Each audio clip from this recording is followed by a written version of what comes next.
실족하지 않는 자는 복이 있도다라는 제목으로 말씀을 함께 나누겠습니다. 신앙생활을 하다 보면 시험에 드는 일들이 종종 발생하게 됩니다. 아마 신앙생활을 지금까지 해오시면서 시험에 들지 않았던 적이 없을 것이고, 아마 시험에 들 뻔한 경험들은 한 번 이상씩은 누구나 다 경험했을 것입니다. 목회자인 저도 시험에 들 만한 상황들을 많이 만났던 것을 보면은 신앙생활 안에는 시험거리 그리고 실족한 일들이 너무나 많다는 것을 보게 됩니다. 목회를 하다 보면은 시험에 든 성도님들을 참 많이 만나게 됩니다. 시험에 든 그 내용들을 보면은 이만한 일 가지고도 시험에 들 수 있구나라는 생각이 들 정도로 어찌 보면 참으로 유치한 내용들이 참 많습니다. 신방 예배를 드리고 가정 신방 예배를 드리고 나면 어떤 분들은 다른 가정에 드리는 신방 예배 시간보다 당신의 집에서 드리는 신방 예배 시간이 더 짧다고 생각될 때에 그것 가지고 시험에 들고 실족하는 일들도 보았습니다. 또 어떤 분은 담임 목사님이 신방 오실 줄 알았는데 부목사가 신방하는 모습을 보고도 또 시험에 든 분들도 계셨던 것을 보게 되는 것이지요. 어떤 분은 말 한마디, 또 어떤 분은 목회자의 눈빛 하나, 그리고 행동 하나에도 시험에 드는 일들이 종종 있게 됩니다. 어떤 분들은 누구 들으라고 지목해서 설교한 내용이 아님에도 불구하고 마치 자기를 지목해서 설교한다고 느끼고 그 설교 내용 때문에도 시험에 드는 분들도 보았습니다. 충성하는 사람들은 자신의 일거리가 줄어드는 상황을 보고 시험에 들기도 하고, 때로는 자기보다 더 열심을 내는 사람들을 보면서 경쟁심, 시기와 질투 때문에 시험에 드는 분들도 있었습니다. 이분들의 삶을 보면, 이분들의 이 시험 드는 모습을 보면은 그 내용 자체가 과연 이 내용이 시험에 들 만한 내용인가 따지고 보면은 그렇게 시험에 들 만한 일들이 없다는 것을 보게 되는 것이지요. 수많은 사람들을 만나보면서 시험에 드는 이유들을 한번 정리해 보았습니다. 제가 경험했던 그 경험을 토대로 통계를 내었을 때에 한 3가지 정도의 이유 때문에 시험에 드는 걸 보았습니다. 우선 첫 번째는 믿음이 어려서 생기는 시험거리들이 있습니다. 믿음이 어려서 시험거리가 아님에도 불구하고 시험에 드는 일들이 있었다는 거예요. 보통 우리가 자녀들을 양육하다 보면은 어릴 적에 싸우는 자녀들의 모습을 보면 별거 아닌 거 가지고 싸울 때가 참 많거든요. 근데 이 아이들이 자라나면 더 이상 그 문제를 가지고 싸우지 않는 모습을 봅니다. 전혀 갈등의 문제가 아니고 다툼의 상황이 아닌 것이지요. 그것처럼 영적인 상태가 아직 어릴 때, 믿음이 어릴 때에는 작은 문제 가지고도 시험에 드는 일들이 있음을 보게 되는 것입니다. 서두에 말씀을 드린 대로 가정 신방 예배 시간이 그렇게 5분, 10분 차이가 나는 것이 시험거리는 아니잖아요. 그런데 그게 마치 목회자의 관심도인 것처럼, 마치 저 가정보다 우리 가정을 덜 사랑하는 것처럼 느끼는 것, 이것이 바로 믿음이 어려서 생기는 시험거리들이라는 것을 깨닫게 됩니다. 또 어떤 사람들은 감사하는 마음이 줄 때에 시험에 드는 모습들을 보게 됩니다. 감사가 줄어든다는 것은 삶의 만족이 없어진다는 것이거든요. 그러니까 만족이 없다는 것은 이미 마음이 좁아진 겁니다. 어떤 환경이 있어도 그 삶 자체가 만족이 되지 않는 거예요. 이 감사가 사라지다 보니까 모든 삶의 상황이 불평, 불만인 것입니다. 풍족해도 불만이고 넉넉해도 불평인 거예요. 감사가 사라지니까 모든 상황이 시험거리일 수밖에 없는 모습들을 보게 됩니다. 감사가 충만한 사람은 어떤 상황에도 결코 시험에 들지 않아요. 비교의 상황에 놓여도 시험거리가 아닙니다. 무엇인가 풀리지 않은 문제에 부딪혀도 이 자체가 감사하기 때문에 더 이상 시험거리가 되지 않는 모습들을 보게 됩니다. 이스라엘 백성들이 광야에서 40년 동안 기적과 놀라운 은혜들을 경험하였어요. 하나님의 살아계심을 피부로 느꼈던 자들이었습니다. 그러나 그들 마음속에 감사가 없었습니다. 불평과 불만뿐이었어요. 그러니 광야에서 만나는 모든 사건과 상황은 그들에게 시험거리였습니다.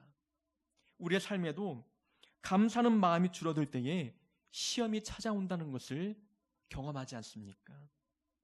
신앙생활에서 믿음이 어려서도 시험에 들기도 하지만 감사하는 마음이 줄 때에도 시험에 들게 되어 있습니다. 또 하나의 경우는 기도하지 않을 때 시험에 듭니다. 이것은 굉장히 기본적인 것이죠. 예수님께서도 제자들에게 그렇게 말씀하셨어요. 시험에 들지 않도록 깨어 기도하라 말씀합니다. 예수님께서 제자들에게 이렇게 말씀하셨던 배경을 보면은 십자가의 죽임을 당하기 전 겟세마네 동사에서 예수님께서 마지막 기도하던 때였습니다. 예수님이 땀방울이 핏방울이 되도록 기도하시고 난 뒤에 제자들에게 돌아와 보니 기도하라 하였건만 기도하지 않고 잠을 자는 모습을 보았습니다. 그때지 제자들을 향해서 시험에 들지 않기 위해 깨어 기도하라 말씀하였어요. 그 말이 끝나자마자 로마 병정이 예수님을 잡기 위해서 칼을 차고 찾아왔어요. 예수님은 기도한 뒤였기 때문에 이 상황을 담담하게 맞이합니다. 오히려 자기를 잡으러 오는 병정들을 향해서 마중 나가는 모습을 보여주었지요. 근데 베드로는 어떻게 행동합니까? 이 상황이 이해가 되지 않는 겁니다. 납득할 수 없는 거예요. 받아들이기 어려운 겁니다. 그래서 로마 병정의 칼을 빼앗아 한 사람의 귀를 잘라버리지 않습니까? 이 상황을 거부하고 싶은 겁니다. 불평, 불만이 가득한 겁니다. 그것은 기도하지 않았기 때문에 지금의 상황을 이해하지 못하는 거예요. 기도하지 않았기 때문에 지금의 상황이 하나님의 계획이었고 하나님의 섭리라는 것을 깨닫지 못했던 것입니다. 그러니까 기도하면 지금의 상황이 이해가 되는 거예요. 지금 만나는 고난이 해석이 되어지는 겁니다. 다른 안목으로 이 고난을 바라볼 수 있는 그 힘이 기도를 통해서 나오는 겁니다. 그러니까 깨어 기도하는 자들은 시험에 들지 않는 것이지요. 믿음의 문제, 감사의 문제, 기도의 문제는 우리를 시험에 들게 만드는 주범들입니다. 환경, 사람, 이러한 내용들이 우리를 시험에 들게 하거나 실족하게 만드는 게 아니에요. 중요한 것은 내 영적인 문제입니다. 내 영적인 믿음의 문제, 감사의 문제, 기도의 문제가 우리를 수많은 사람과의 관계에서 또 환경과의 관계에서 시험에 들게 만든다는 것이지요. 우리는 사람 때문에, 환경 때문에 실망하고 상처받고 우리의 믿음을 빼앗기고 열정을 빼앗길 때가 많습니다. 근데 가만히 보면은 환경이나 사람으로 받는 시험들은 잘 극복하기 어려운 것은 아닙니다.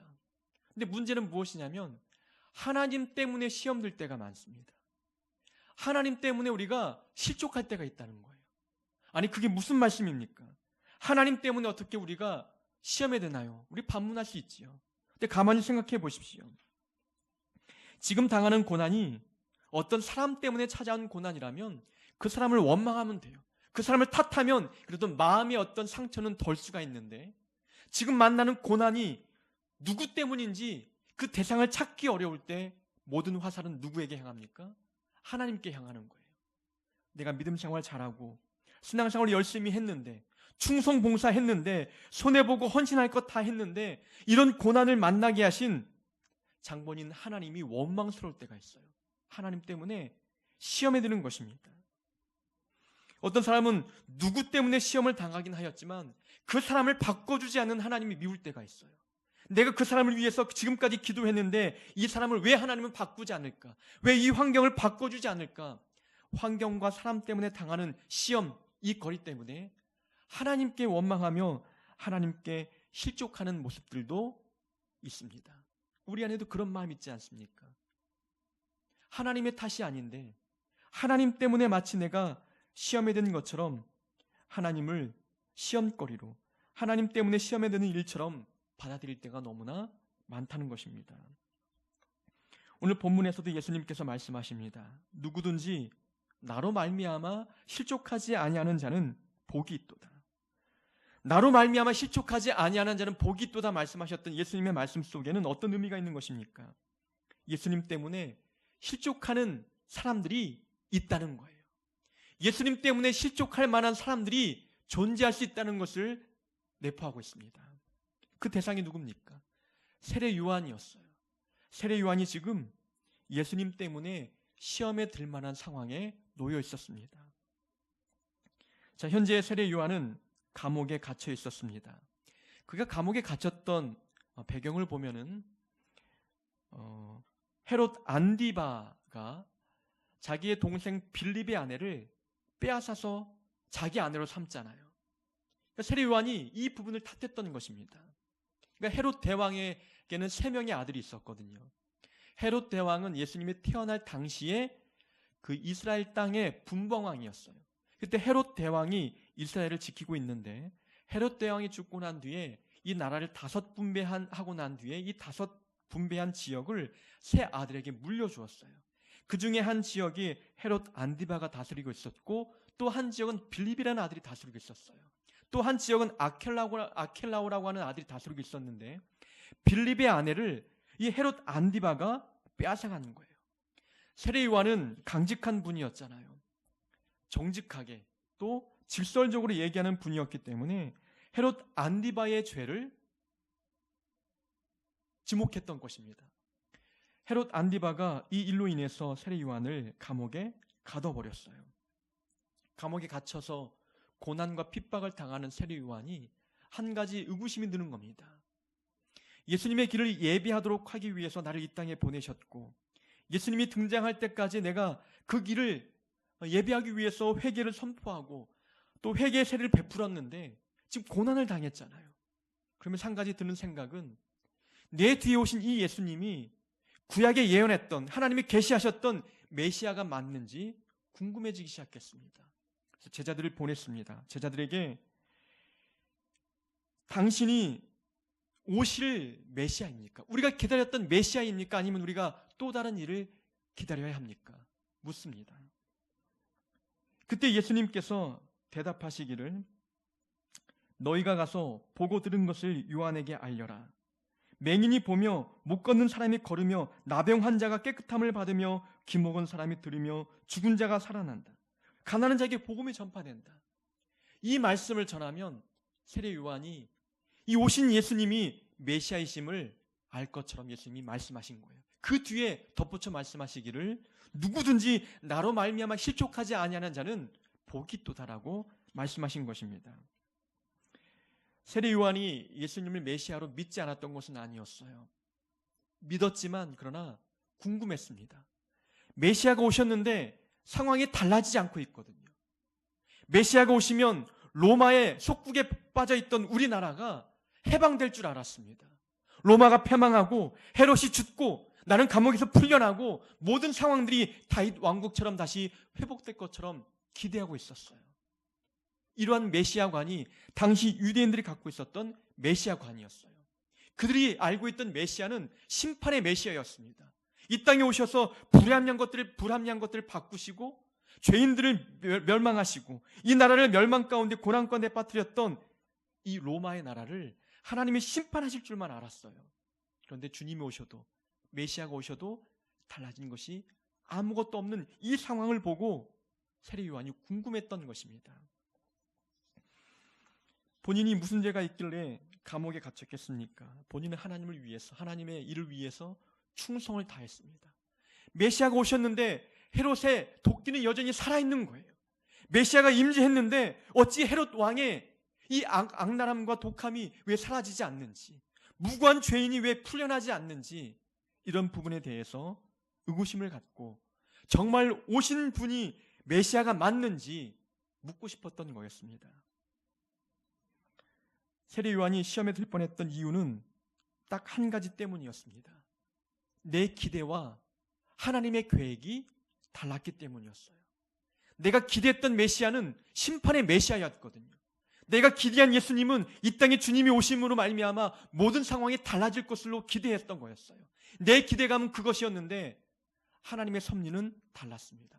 하나님의 계획은 그것이 아니었어요. 하나님께서 이 땅에 메시아를 보내신 것은 정치적인 메시아도 아니었고 또 왕으로 등극하신 그런 메시아가 아니었습니다. 가난한 자와 함께하고 낮은 자와 함께하시고 소외된 자들과 함께하시면서 그들의 삶을 회복시키는 그런 죄로부터 구원해내시는 그런 메시아를 하나님께서 이 땅에 보내신 거였습니다. 우리가 시험에 드는 가장 큰 이유가 무엇입니까? 무엇 때문이겠습니까? 내 기대와 하나님의 계획이 다를 때 우리는 시험에 드는 거예요. 내 생각과 하나님의 생각이 다를 때 여기에서 우리는 시험에 빠질 확률이 많다는 것입니다. 내가 충성을 다하면 하나님께서 나를 이 고난 가운데 빨리 벗어나게 해주실 것처럼 생각합니다. 내 생각이죠. 내 기대죠. 그러나 그렇지 않을 때가 많다는 겁니다. 기도하면 무엇이든지 응답해 주시겠다고 주님께서 말씀하셨는데 몇 달, 몇 년을 기도해도 이 기도 제목들이 응답이 되지 않습니다. 내 기대는 이 기도 제목이 응답되는 것인데 하나님의 계획은 다른 것 같아요. 이럴 때 우리는 실족하게 됩니다. 시험에 들 수밖에 없는 것이지요. 의인의 기도는 병든 자를 고친다고 말씀하셨습니다. 믿음으로 기도했습니다. 그러나 상황이 달라지지 않고 건강이 회복되지 않을 때 내 기대감은 무너지는 겁니다. 실망과 낭만과 절망 가운데 빠지면서 시험과 실족에 빠지게 되는 일들이 있게 되는 것이지요. 우리는 신앙생활을 지금까지 해오면서 내 기대와는 다른 결과들을 맞이할 때가 너무나 많지 않았습니까? 여러분들은 기도 제목들을 응답 받으셨나요? 기도한 만큼 상황이 달라지셨습니까? 내 인생이 좀 더 높은 위치에 올라갔습니까? 물질은 좀 더 풍족해졌고 건강은 좀 더 나아지셨습니까? 믿음을 갖고 하나님 바라보면서 말씀 붙들며 살아왔어도 내 기대와는 달리 다른 결과들이 나타날 때가 더 많았습니다. 그럴 때에 시험에 들기보다도 또 다른 하나님의 섭리가 있음을 믿어야 합니다. 오늘 성경이 우리에게 그것을 가르쳐주고 있는 거예요. 내 기대는 이것이었지만 하나님의 섭리는 달랐습니다. 세례 요한이 기대하고 소망했던 내용들은 이 부분이었지만 하나님의 섭리와 계획은 다른 것이었어요. 그러면 시험에 들 만한 상황에 부딪힐 때에 우리는 하나님의 섭리가 있겠구나, 하나님의 또 다른 계획이 있겠구나, 하나님의 생각은 내 생각과 다르겠구나 라는 생각으로 이 상황을 받아들여야 되는 것입니다. 이것이 바로 시험을 이기는 비결입니다. 요셉이 어찌 자신의 인생에 찾아온 고난을 이해할 수 있었겠습니까? 사랑하는 아버지 밑에서 누구보다 사랑받고 자란 그 장본인 요셉이 어찌 형들에 의해서 노예로 팔려갈 줄 알았겠습니까? 이 상황을 납득하고 이해할 수 있는 상황이겠습니까? 그 마음의 상처와 배신감이 얼마나 컸겠습니까? 시험에 들어도 들만한 상황이지 않습니까? 그러나 요셉은 시험에 들지 않았어요. 하나님의 섭리가 있음을 믿었던 거였습니다. 내 기대는 분명 이것이 아니었지만 하나님의 계획과 하나님의 섭리가 있음을 믿었기 때문에 시험에 들 만한 상황, 실족하기 충분한 상황임에도 불구하고 믿음을 지켰던 요셉의 모습을 우리는 성경을 통해서 배웠습니다. 다윗 왕도 기름 붓고 난 뒤에 하나님께서 그를 왕으로 택하심을 알았어요. 목동 시절에 사무엘 선지자를 통해서 기름 부음을 받았던 다윗이지 않습니까? 이제는 내가 먼 훗날 하나님께서 나를 택정하시면 왕이 되겠구나, 그런 기대감을 갖고 살았지만 그러나 그 뒤부터 찾아오는 것은 고난이었고 핍박이었어요. 사울 왕에 의해서 도망 다녀야만 했습니다. 우여곡절 끝에 왕의 자리에 올랐지만 아들 압살롬의 반역 때문에 또다시 광야의 생활을 살아가야만 했습니다. 수많은 고난과 역경을 거쳤지만 그는 시험에 들지 않았습니다. 하나님의 섭리가 있음을 믿었습니다. 하나님의 또 다른 계획이 있다는 것을 알았던 것이었죠. 내 기대와 다르다고 해서 하나님을 원망하지 맙시다. 하나님 때문에 시험에 들지 맙시다. 우리의 짧은 지식을 가지고 하나님의 그 놀라운 섭리, 그 계획을 우리는 알 수도 없어요. 아무리 기도한다 한들 하나님의 놀라운 섭리, 그 깊은 뜻들을 어찌 우리가 파악할 수 있겠습니까? 우리는 피조물이고 하나님은 창조주이십니다. 피조물이 창조주의 생각을 다 알 수는 없는 것처럼 우리가 이해하지 못한 상황이 벌어져도 이 상황을 시험에 들 만한 상황으로 받아들이기보다도 하나님의 놀라운 섭리, 하나님의 놀라운 계획이 있음을 우리는 믿어야 되는 겁니다. 나를 훈련시키는 것은 아닐까? 내 믿음을 성장시키기 위해서 이런 고난을 만나게 하시는 것은 아닐까? 더 큰 축복을 주기 위한 하나님의 그런 준비 과정은 아닐까? 이렇게 하나님의 모든 섭리가 나에게 늘 선하고 좋다고 믿으면서 이 상황을 재해석할 줄 알아야 되는 것입니다. 모든 인생이 내 기대처럼 흘러가지 않습니다. 내 기대와 다른 결과가 나타나도 결코 실족하지 말고 하나님을 원망하지 말고 하나님의 섭리가 있음을 믿는 자들이 되어야 될 줄로 믿습니다.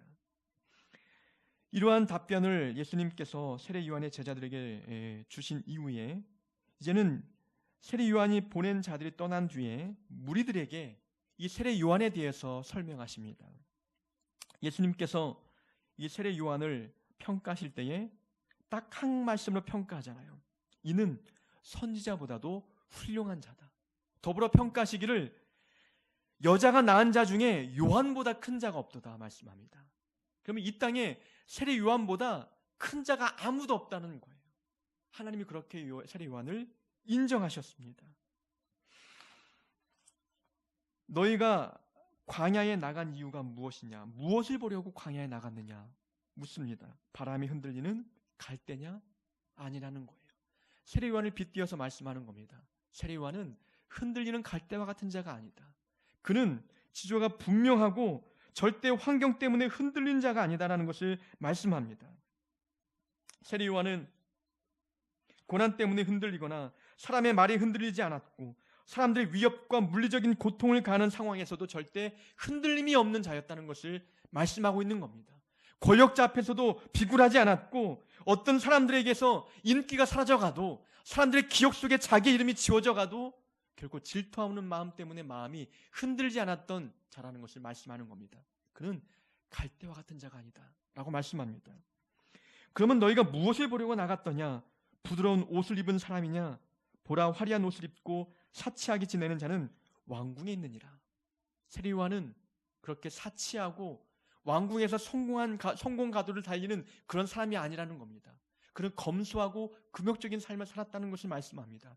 그가 입고 있는 옷은 가죽 옷이었고 그가 먹었던 음식은 메뚜기와 석청이었다고 말씀하면서 세례 요한은 이 땅에서 많은 사람들이 세상에서 성공을 위해서 살아가고 있는 가운데 있었지만 세례 요한은 세상의 성공과는 거리가 먼 하나님 나라에서의 성공을 위해서 살아왔던 사람임을 말씀하고 있는 겁니다.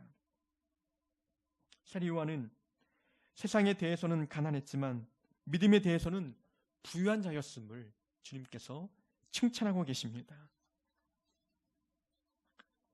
선지자 중에서도 훌륭한 선지자였고 여자의 몸에서 난 자들 중에서 가장 큰 자라고 예수님께서 칭찬하십니다. 세례 요한은 성공한 사람입니다. 그의 인생의 끝은 감옥 안에서 죽임을 당하였지만 그는 실패자가 아니었습니다. 예수님께 칭찬 듣는 자였어요. 하나님께 인정받는 자였습니다. 화려한 궁궐에서 높은 자리에 오르지 않았지만 권력과 명예와 인기를 얻지 못했지만 그러나 하나님이 그를 인정했습니다. 우리의 삶이 이런 성공을 거두는 자가 되어야 되지 않겠습니까? 사람들에게 인정받지 못해도 하나님께 인정받는 이런 삶을 살 때에 우리의 인생은 하나님 앞에 성공한 인생입니다. 하나님께 칭찬 듣는 그리스도인이 되는 건 말처럼 쉬운 일은 아니지요. 그런데 다행스러운 것은 하나님은 칭찬에 인색한 분이 아니라는 겁니다. 작은 일에도 칭찬하시는 분이에요. 우리가 지극히 작은 것에 감사할 때 하나님 우리를 칭찬하십니다. 힘들고 어려울 때에 기도의 줄을 붙드는 자들을 하나님 칭찬하시는 거예요. 억울하고 답답한 세상 속에서 누군가를 의지하며 방법을 찾기보다도 하나님만 바라보면서 기도하는 모습을 보일 때 하나님은 그 모습을 보시고 칭찬하시는 거예요. 9번 실수해도 한 번 하나님을 붙들 때에 하나님은 그 모습 보시고 칭찬하시는 분이십니다. 하나님께 이러한 칭찬을 듣는 삶을 살고 있다면 우리도 믿음 안에서 성공한 사람입니다. 세상은 많이 가진 것을 칭찬합니다. 세상은 높은 자리에 올라간 자들을 인정합니다. 세상은 부피로 사람을 평가하고 외모로 형식적인 모습으로 결과로 사람들을 평가하지만 하나님의 칭찬과 하나님의 평가는 그런 부분이 아닙니다. 마음과 중심과 내용과 과정들을 보시는 거예요. 어떤 놀라운 결과를 이루었느냐 이것이 아닙니다. 흔들림이 없이 사는 사람들의 모습, 검소하게 살고 하나님의 일을 위해서 부귀영화와 화려한 모든 것들을 포기할 줄 아는 그런 삶을 살아가는 자들을 하나님은 인정하시고 칭찬하십니다. 우리의 인생의 목적은 바로 하나님의 칭찬을 듣기 위함이어야만 합니다. 저는 이 말씀이 우리 얼마나 위로가 되고 힘이 되는지 모릅니다. 가끔 우리도 보이는 것 때문에 비교할 때가 많잖아요. 남들은 비교하지 않는데 내 스스로 보이는 것으로 인해서 비교해서 마음이 무너질 때가 있어요. 나는 가죽 옷 입고 메뚜기와 속청을 먹는데 누군가는 거룩한 궁궐 안에서 화려한 옷을 입고 진수성찬을 먹고 있는 모습을 내가 보았을 때에 비교되지 않겠습니까? 이 비교 속에서 내가 무너질 때가 많습니다. 사람들의 눈초리도 나를 그렇게 하찮게 보는 것 같고 또 하등의 사람으로 보는 것 같습니다. 그러나 하나님은 그런 것으로 비교하는 분이 아니시잖아요. 외모는 볼품이 없고 이루어 놓은 것은 아무것도 없어도 믿음 하나 붙들고 하나님께서 주신 사명을 목숨처럼 지키는 그런 삶을 살았다면 하나님은 그 사람을 인정하시고 칭찬하시는 겁니다. 이 말씀이 저희는 큰 위로가 되고 힘이 되는 것입니다. 세례 요한에 대해서 칭찬하시고 난 뒤에 예수님께서는 31절부터 35절까지 이 세대의 사람을 풍자적으로 비꼬면서 말씀하십니다. 지금 이 세대의 사람들은 어떤 사람인지 시골 장터에서 놀고 있는 어린아이들을 빗대어서 설명하고 계십니다. 이러한 내용입니다. 자, 아이들이 장터에 모여서 서로 놀기로 했습니다. 두 가지 놀이를 하는데 첫 번째 놀이는 결혼식 놀이였어요. 결혼식은 흥이 나는 것 아닙니까? 그래서 한 아이가 내가 피리를 불 테니까 피리 소리에 맞추어서 흥겹게 춤을 추면 좋겠다 하고 이제 놀이를 시작합니다. 한 아이가 자리를 들고 앉아서 피리를 막 붑니다. 그러면 이 친구들이 결혼식 놀이를 하고 있는 것이기 때문에 흥겹게 음악에 맞추어서 춤을 춰야 되는데 춤을 추지 않는 거예요. 결혼식 놀이가 성립이 되지 않는 겁니다. 반응하지 않는 거죠. 그 놀이를 패하고 이제는 다른 놀이를 하기로 합니다. 이번 놀이는 장례식 놀이였어요.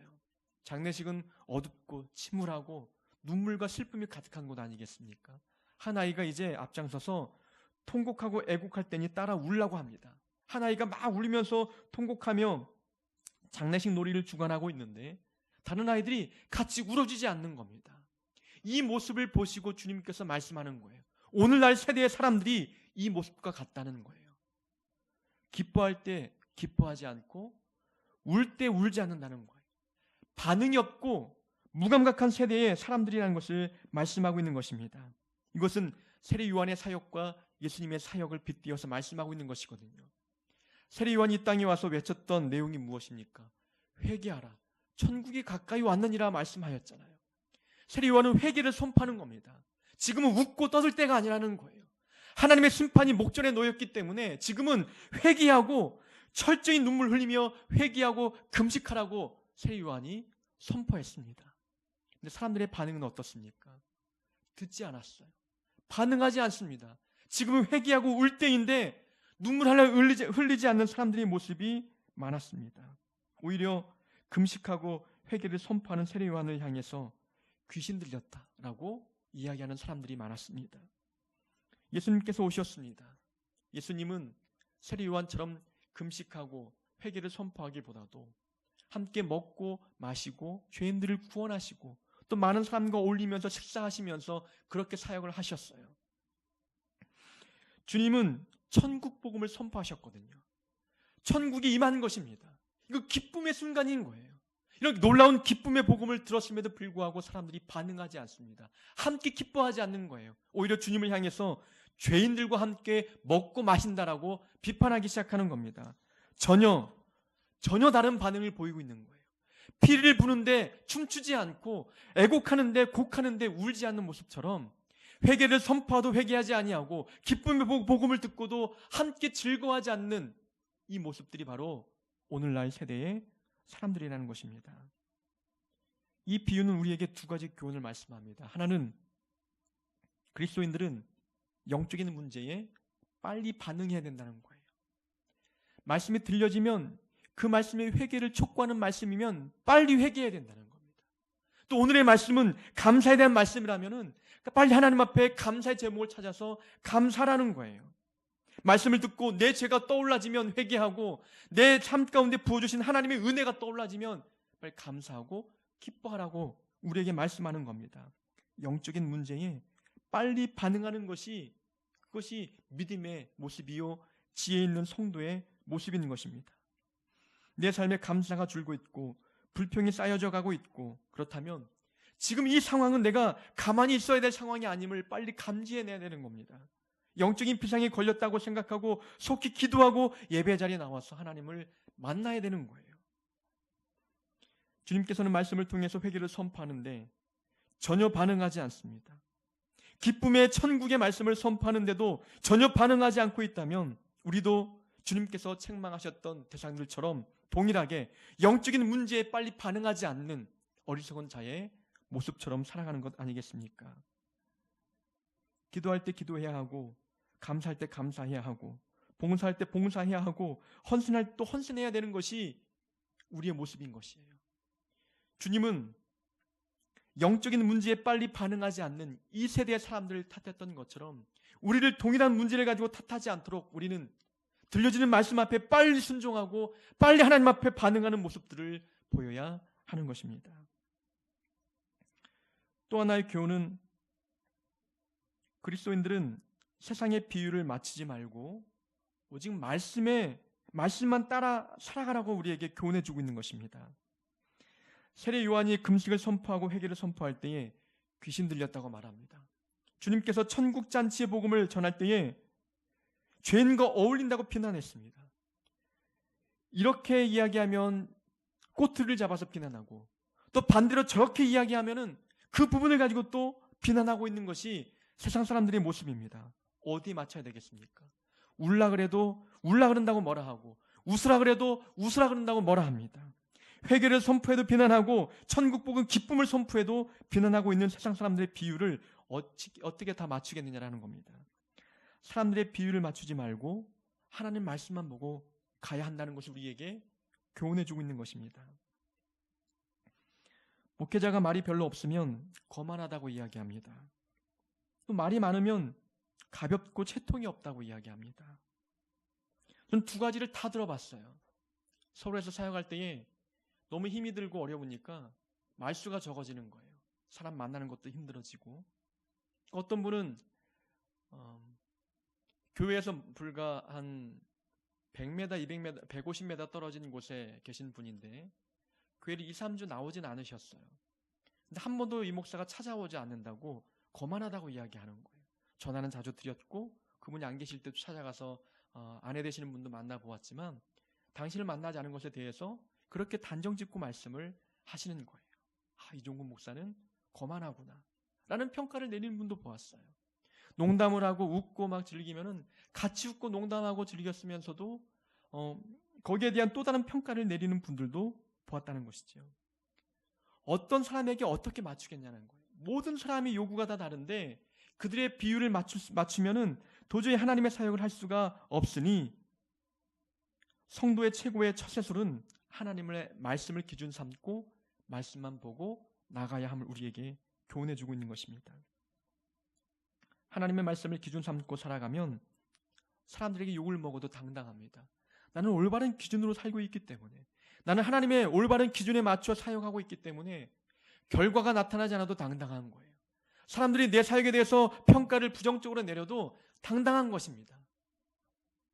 이 사람 비유를 맞추다가 진리를 놓치고 저 사람 비유를 맞추다가 또 다른 비난거리에 놓일 바에는 하나님의 말씀 기준 삼고 말씀대로 살 때에 다른 사람들의 비난과 비판들은 충분히 당당하게 맞설 수 있다는 것입니다. 세례 요한도 귀신 들렸다라는 비판의 소리를 들었지만 그 사역을 굴하지 않고 감당해냈습니다. 예수님도 죄인과 어울려 먹고 마시고 즐긴다라는 비난의 소리를 들었어도 그 사역을 중단하지 않았습니다. 세례 요한이 예수님처럼 사역하지 않았고 예수님이 세례 요한처럼 사역하지 않았어요. 두 분의 사역은 달랐습니다. 외침의 주제도 달랐고 사역의 내용도 달랐던 것입니다. 그것은 그때마다 하나님께서 주신 사명이 달랐기 때문에 그랬던 것이지요. 사람들의 비유를 맞추기 위해서 자기의 정체성을 잃어버리고 내게 주어진 사명이 무엇인지도 알지 못하면서 사람들의 비유만 맞추면서 그렇게 사역하면서 세월을 낭비하지 않았던 것이지요. 세례 요한과 예수님의 모습을 본받으면서 우리도 세상의 비유를 맞추기보다도, 사람들의 비유를 맞추기보다도 말씀을 기준 삼고 살아가는 자들이 되어야 되는 줄로 믿습니다. 우리는 신앙생활을 하면서 시험에 들 일도 참 많이 만납니다. 내 기대와 다를 때에 하나님의 섭리가 있음을 믿읍시다. 내가 사람들에게 칭찬 듣지 못해도 하나님께 칭찬 듣는 것만으로도 내 인생이 성공했구나 라는 믿음의 반응을 보이십시다. 사람들의 비유를 맞추기보다도 하나님의 말씀에 순종합시다. 반응 없는 세대 속에서 우리도 똑같이 반응 없는 사람처럼 살지 말고 하나님의 말씀 앞에 즉각적인 반응을 보이며 신앙생활하는 우리 모두가 될 수 있기를 주의 이름으로 축원합니다.